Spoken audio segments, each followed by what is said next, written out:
அதாவது இந்த வாழ்க்கையில இந்த கிளாஸ் நீ அட்டன் பண்றதா இருக்கட்டும், இல்ல இந்த கிளாஸை பத்தி நான் பேசுறதா இருக்கட்டும், எல்லாமே ஒரே காரணத்துக்காக தான். நல்லா புரிஞ்சுக்கணும், இது எல்லாமே ஒரே காரணத்துக்காக தான் நிகழ்ந்துகிட்டு இருக்கு. ஆனா அது நமக்கு புரியறது இல்ல, தெரியறது இல்ல. எங்க சுத்துனீங்கனாலும் அங்கதான் வந்து நிக்கும். எப்படி?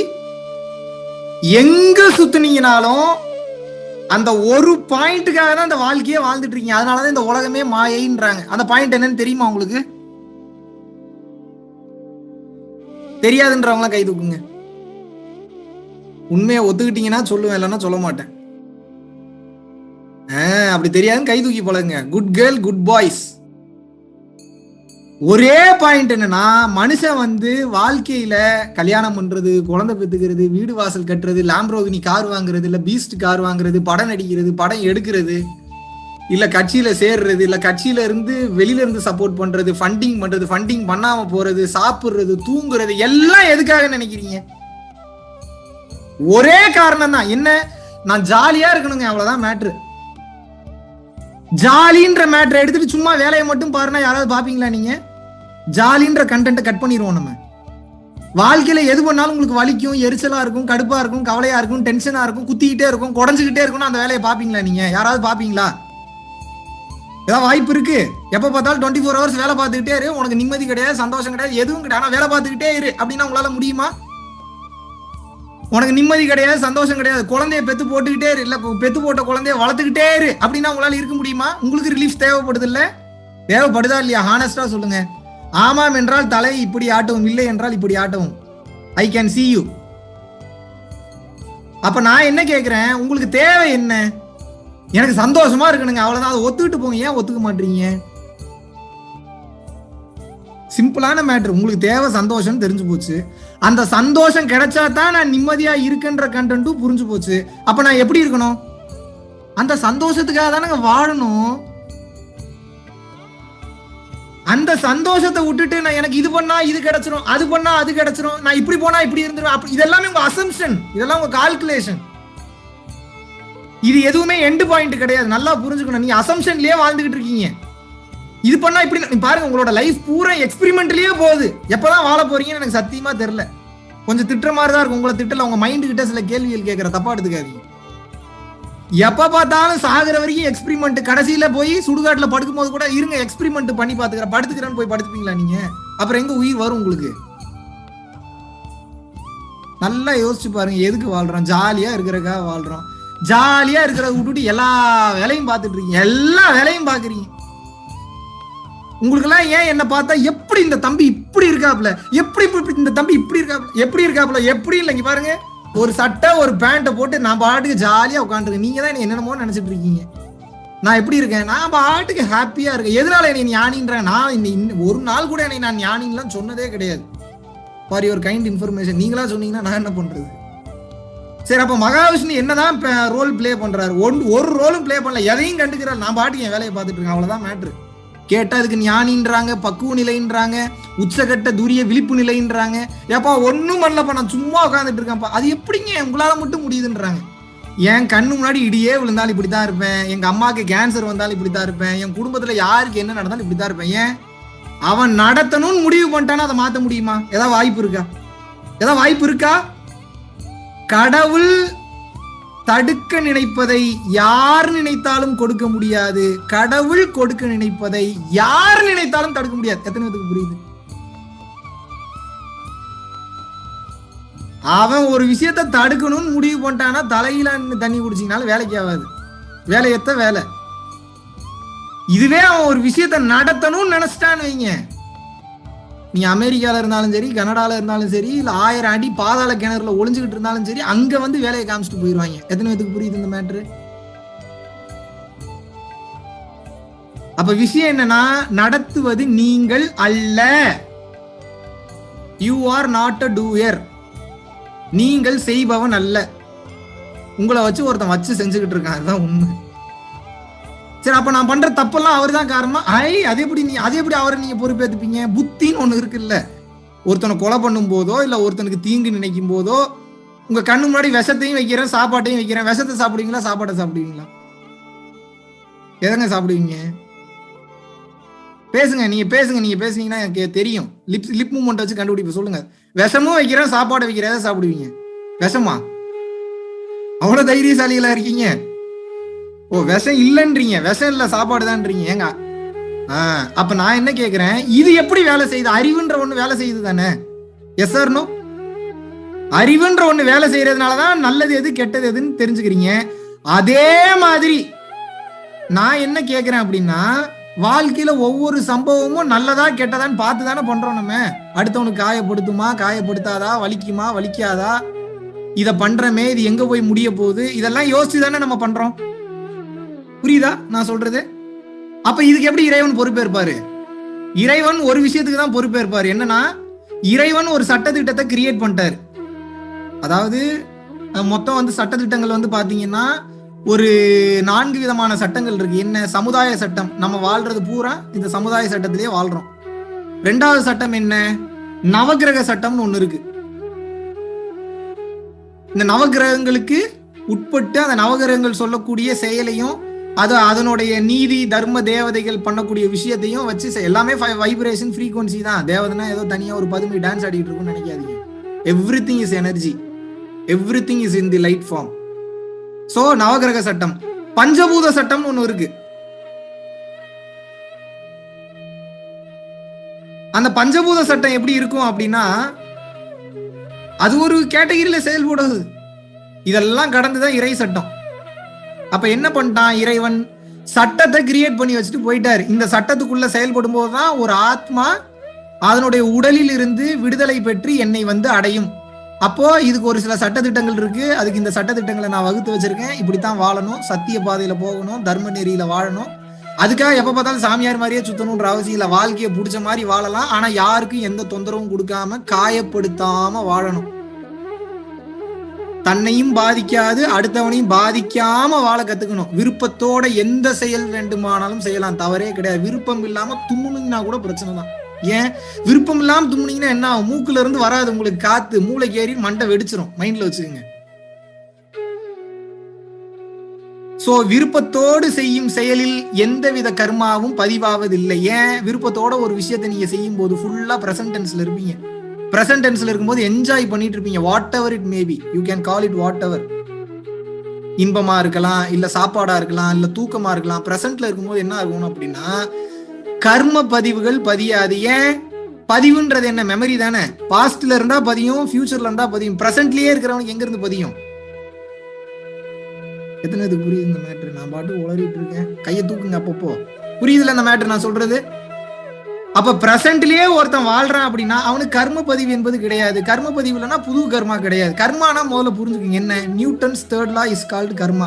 ஒரு செயலை செய்தால் அந்த செயலுக்கு உண்டான வினை என்பது வரும், அவ்வளவுதான். ஒவ்வொரு வினைக்கும் அதற்கு சமமான எதிர்வினை உண்டு. there is an equivalent reaction for each and every action. that is called Newton's 3rd law. எத்தனை பேருக்கு புரியுது? அப்போ நான் வந்து இங்க பாருங்க, இங்க ஒரு கப்பு இருக்கு. இந்த கப்பை நான் இப்ப இங்க இருந்து இப்படி நகர்த்தி வைக்கிறேன்னு வைங்க. இதுக்கு ஒரு லிங்க் ஒன்று பார்ப்போமா, இது எப்படி நடக்கும் அப்படின்னு. இப்ப இந்த கப்பை இங்க இருந்து தூக்கி இங்க வச்சுட்டேன். நல்லா கவனிக்கணும், கப்பை பார்க்கணும். என்னோட கப்பு இன்னைக்கு கலரா தெரியுது, அதனால கப்பை முதல்ல நல்லா கவனிங்க. இப்ப கப்பை இங்க இருந்தது இங்க தூக்கி இப்படி வச்சுட்டேன். இப்படி வச்சதுக்கு அப்புறம் என்ன ஆகுது? இப்ப இது மேல உங்களுக்காக காட்டுறது. இப்ப இப்படியே கீழே இருக்குன்னு வச்சுப்போம். சின்ன ஒரு எக்ஸாம்பிளுக்கு சொல்றேன். இப்ப மேல இருக்கிற கப்பு இப்ப கீழே இருக்கிறதா நினைச்சுக்கோங்க. லெஃப்ட் சைட்ல இருக்கு. இப்ப இங்க இருக்கிற வரையும் பிரச்சனை இல்லை. இங்க வந்து ஒருத்தர் எனக்கு சர்வ் பண்றதுக்கு வராரு. வேற ஏதோ பிரெஞ்ச் ஃப்ரைஸோ இல்ல எனக்கு பிடிச்ச மாதிரி ஏதோ ஒன்று ஆர்டர் பண்ணும்போது சர்வ் பண்றதுக்கு வராரு. இப்ப பாருங்க, இந்த செயலை செய்தது நான். இங்க இருந்த கப்பை எடுத்து இப்படி கீழே வைக்கிறேன். இப்படி கீழே வச்சோன்னே ஒருத்தர் எனக்கு ஃபுட்டு சர்வ் பண்றதுக்காக வராரு. ஃபுட்டு சர்வ் பண்ணும் போது என்ன ஆகுது? இந்த கப்பு கீழே விழுகுது. என்னையே அறியாம கீழே விழுகுது. அப்ப என்ன ஆகுது? கீழே விழுந்ததுல இந்த பீங்கான்கள் சிதறுகிறது. ரிலேட் பண்ணுங்க, நான் சொல்றது அப்படியே ரிலேட் பண்ணுங்க, நல்லா விஷுவல் பண்ணுங்க. பீங்கான்கள் சிதறும் போது என்ன ஆகுது? ஒருத்தர் சர்வ் பண்ண வர்றாருல, கீழே இருக்கிறது தெரியாம காலில் குத்திடுது, ரத்தமா போகுது. யார் காரணம்? யார் காரணம் சொல்லுங்க. அது எப்படி நீங்க காரணமாவீங்க? ஏப்பா நான் என்னப்பா இங்க இருந்த கிளாஸை தூக்கி இங்க வச்சு அவ்வளவுதானப்பா தெரியும், இதுக்கு ஏன்ப்பா நான் காரணம், இதுக்கு ஏன்ப்பா நான் கருமாவை அனுபவிக்கணும்னு எத்தனை பேத்துக்கு தோணுது? எப்பா ஒரு கிளாஸ் எடுத்து ஓரமா வச்சு இதுக்கு இவ்வளவு பெரிய கர்மாவா, நான் என்னப்பா பாவம் பண்ணேன்னு எத்தனை பேத்துக்கு தோணுது? ஹானஸ்டா கை தூக்குங்க. செகண்ட் பேஜ் போய் பாக்குறேன் எத்தனை பேர் கை தூக்குறீங்க. நான் சொல்ற வரைக்கும் கையை கீழே போடாதீங்க, நான் எப்படி அவர் கவுண்ட் பண்றது? ஓகே,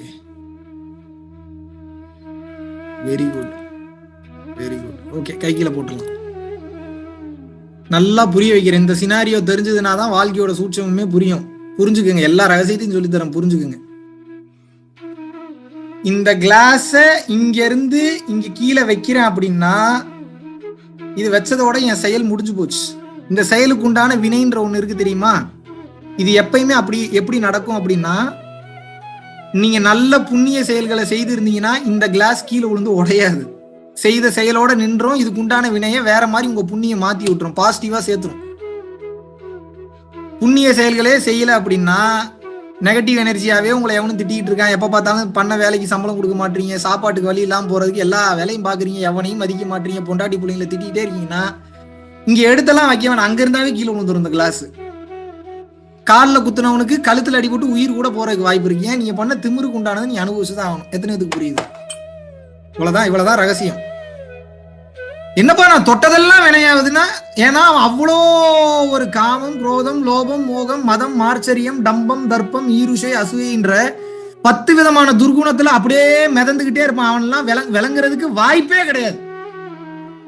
அதிகமாயிட்டே போகும். எதை தொட்டாலும் பிரச்சனையா தான் வந்து முடியும். ஏன்? அகங்காரத்தோட உச்சத்துல இருப்பான். எல்லாமே நான் தான் பண்றேன்ற தன்மையில பண்றது. நான்லாம் செருப்படி வாங்கியிருக்கேன். எப்படி? ஓப்பனாவே சொல்றேன், என்ன எனக்கு என்ன பயம், செருப்படி வாங்கியிருக்கேன். எவ்வளவு அகம்பாவம், எவ்வளவு ஆணவம், எல்லாம் நான் தான் பண்றேன். எப்ப 5 வருஷம் நான் தான் கதை எழுதுறேன், நான் தான் படம் பண்றேன், ஒன்னும் வேலைக்கு ஆகல. எப்ப நான் இல்லைன்றத உணர்ந்தோன்னா எல்லாம் தானா என்ன தேடி வருது. இதுதான் ஷாக்கிங்கான ட்ரூத். ஆனா ரொம்ப பொறுமையா இருந்தேன். ரொம்ப ரொம்ப அடி கொஞ்சம், உங்க வீட்டு அடியா எங்க வீட்டு அடியா, ஐயோ பொழந்துட்டாங்க. அடி உளுந்தா அப்படி உழுகும். ஆனா எந்திரிச்சிங்கன்னா லைஃப் லாங் எந்திரிச்சிருங்க. அதுக்கப்புறம் உங்களுக்கு தூக்கமே வராது, முழிச்சிருவீங்க. எங்க இருந்தாலும் கான்சியஸ்க்கு போயிருவீங்க. எத்தனை பேருக்கு புரியுது? சோ நீங்க செய்யற செயல்கள் எல்லாமே உங்களுக்கு பாசிட்டிவா முடியணும்னா நீங்க என்ன பண்ணணும்னா புண்ணிய செயல்களை சேர்க்கணும். அவ்வளவுதான் ரகசியம், வேற ஒண்ணும் கிடையாது. அந்த புண்ணியத்தை நான் செய்யறேன்னு நினைச்சு செஞ்சீங்கன்னா உங்களுக்கு அந்த புண்ணியம் செய்யறோம். நான் செய்யலப்பா, குருநாதர் தான் செய்யறாரு, இல்ல இறைவன் தான் செய்யறாருன்னு வாயினால சொல்லக்கூடாது. உணர்வுல உணர்ந்து சொன்னீங்கன்னா அந்த புண்ணியத்தோட பலனை அவங்க அனுபவிச்சுட்டு உங்களுக்கு இந்த உயிருக்கு, இந்த ஆத்மாவுக்கு என்ன பண்ணணும், இந்த உடலுக்கு என்ன பண்ணணும், இந்த உலகத்துக்கு என்ன பண்ணணும்ன்றத பார்த்து உங்களுக்கு எல்லாமே அவர்கள் உங்களை டேக் கேர் பண்ணிப்பாங்க. ஏன்? கடவுளோட வேலையை இப்ப நீங்க பாத்துட்டு இருக்கீங்க. கடவுள் தான் எல்லாத்துக்கும் படி வளர்க்கிறவரு. ஆனா நீங்க எல்லாத்துக்கும் சோறு போட்டுட்டு இருந்தீங்கன்னா அவர் என்ன பண்ணுவாரு? அவர் என்ன கடங்காரனா இருப்பாரு? அவங்ககிட்ட எப்படியாவது திருப்பி கொடுத்துருவாரு. அது எப்படின்னா, கடவுளுக்கு நீங்க ஒரு விஷயம் செய்யறீங்கன்னா அவருக்கு உங்களுக்கு 10 மடங்கு 20 மடங்கு திருப்பி செய்வார். கடவுளுக்கு செய்யறதுன்னா என்ன? போய் கோயிலுக்கு தேங்காய் உடைக்கிறது, போய் பால் ஊத்துறது, இல்ல பால் அபிஷேகம் பண்றது, இதுவா கடவுளுக்கு பண்றது? இதுவா கடவுளுக்கு பண்றது? அறிவு வேணாமா நமக்கு? கடவுள் தான் நமக்கு கொடுப்பாரு. நம்ம போய் கடவுளுக்கு என்னத்தை கொடுக்கறது? நம்ம போறதே அங்க பிச்சை எடுக்கிறதுக்கு தான் போறோம். ஐயா எனக்கு இதை கொடு, ஐயா எனக்கு அதை கொடுன்னு. அப்புறம் என்ன அவருக்கு போய் நீங்க படைக்கிறீங்க? சத்தியமா எனக்கு புரியல இது எப்படி செயல்படுதுன்னு இந்த கான்செப்ட். நீங்க கொடுக்க போறீங்களா நீங்க வாங்க போறீங்களா? முதல்ல இந்த கிளாரிட்டிக்கு வாங்க. நீங்க அப்ப என்னதான்ப்பா பண்றது? அப்ப கடவுளை எப்படிதான் கும்பிடுறது? மக்கள் சேவையே மகேசன் சேவை. எத்தனை பேருக்கு புரியுது இந்த மேட்ரு? ஏன்னா மக்களாக இருப்பது மக்கள் கிடையாது, அவன் தான் பிறந்திருக்கிறான். எல்லாருமே அவன் தான். நான் என்ன லூசா அவங்களை எல்லாம் உட்கார வச்சு எல்லாரும் அன்போட கருணையோட பேசுறேன்றதுக்கு? மகாவிஷ்ணு மாதிரி நல்லவன் உலகத்திலே கிடையாதுன்றீங்க. ஏன்? ஏன்னா நான் ஏதோ ரொம்ப கருணையா இருக்கிற மாதிரி தெரியுது. கருணையெல்லாம் ஒண்ணும், கருணைன்னு நீங்க வச்சுக்கிட்டீங்க சரி. ஏன் கருணையா இருக்கு? எனக்கு தான் தெரியுது பூராமே கடவுள்னு தெரியுது. எங்கேயாவது பகைச்சிட்டுனா என்னைய பொழந்துருவாங்க இல்ல மேல. பயம் வேற இருக்கு, என்ன பண்றது? பொய் சொன்னா முடிச்சிருவாங்க. தப்பு தப்பா சொல்லி கொடுத்தா எனக்கு விக்கெட்டு, கிளீன் போல்டு, மார்க் போயிடும். இப்படிலாம் எவனா ஓப்பனா பேசுவேனா? புரிஞ்சுக்குங்க, இன்னைக்காவது புரிஞ்சுக்குங்க. எத்தனை பேருக்கு புரியுது நான் சொல்ற மேட்ரு? கடவுள் யாரையும் படைக்கவில்லை, கடவுளே தன்னைத்தானே படைத்துக் கொண்டு கடவுளே இறங்கிட்டாப்ல. There is no creator or no creation. Creator also called creation. Creation also called creator. அவ்வளவுதான் கான்செப்ட். எத்தனை பேருக்கு புரியுது? கடவுள் தான் படைப்பு, படைப்பு தான் கடவுள், மனிதன் தான் கடவுள். கடவுள் ரொம்ப குழப்பறணும். இல்ல நான் கிளியரா தான் பேசுறேன், உங்களுக்கு புரியும்னு நினைக்கிறேன். கடவுள் யாரையும் படைக்கவில்லை. கடவுள் அவனே அனலைஸ் பண்ணிக்கிட்டு இருக்கான். நமக்குள்ள என்னெல்லாம் இருக்குன்னு பார்த்துட்டு அவனை எக்ஸ்பீரியன்ஸ் பண்ணிட்டு இருக்காங்க. நல்லா யோசிச்சு பாருங்க. ஒரு பிக் பேங் தியரி மாதிரி வச்சுப்போம், சயின்டிபிக்காவே வரேன். அது கல்லோட கல்லா, மண்ணோட மண்ணா, துகளோட துகளா, அப்படி இப்படி இருந்தது. அது அப்புறம் என்ன பண்ணுது, அது தான் யாருன்னு தெரிஞ்சுக்கணும் நடக்கிறதுனால அதுக்குள்ள அதுவே மோதிக்குது. மோதும் போது ஒரு பெரிய பிரளயம் ஒண்ணு கிரியேட் ஆகுது. அப்புறம் பூமி வருது, மற்ற கோள்கள் வருது, அதுக்கு சூரியன் வருது. எல்லாம் வந்ததுக்கு அப்புறம் என்ன ஆகுது, கடைசியில அது ஒரு செல் உயிரினமா கிரியேட் ஆகுது. I am completely speaking about evolution process, பரிணாம வளர்ச்சி. I am not speaking about any bullshit. கிளியரா புரிஞ்சுக்கங்க. கம்ப்ளீட் சயின்ஸ், தமிழரின் மெய்யியல். தமிழ் சித்தர்கள் அன்னைக்கே எல்லாத்தையும் எழுதி வச்சுட்டு போயிட்டாங்க. அதுக்கு பேர் ஆன்மீகமே கிடையாது. மூலம் அதை புரிஞ்சுங்க. மெய்யியல். மெய்யியல்னா என்ன? உண்மையை சார்ந்த கல்வி. எந்த உண்மையை சார்ந்த கல்வி? உண்மைனாவே இது ஒண்ணுதான், வேற எதுவுமே உண்மை கிடையாது. மூலம் புரிஞ்சுக்கணும்.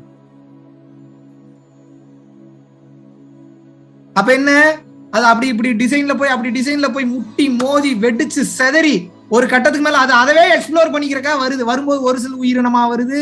அந்த ஒரு செல் பல லட்சம் செல் உயிரா மாறுது. கொஞ்சம் கொஞ்சமா வளர்ந்து நாய், குரங்கு, பன்னி, இப்படி வந்து பல உயிர்களா மாறி கடைசியில இப்ப அந்த ஒரு செல் என்பது டிஎன்ஏல நல்ல ப்ராசஸ் ஆகி இப்ப என்னவா வந்திருக்குன்னா மனுஷனா மாறிடுச்சு. நீங்க பெரிய பெருமை பீத்திக்கிறீங்க, நான் ஏதோ மனுஷன் ஆயிட்டேன்னு. இது இன்னும் மாறும், அடுத்தடுத்து வேற மாதிரி போகும்.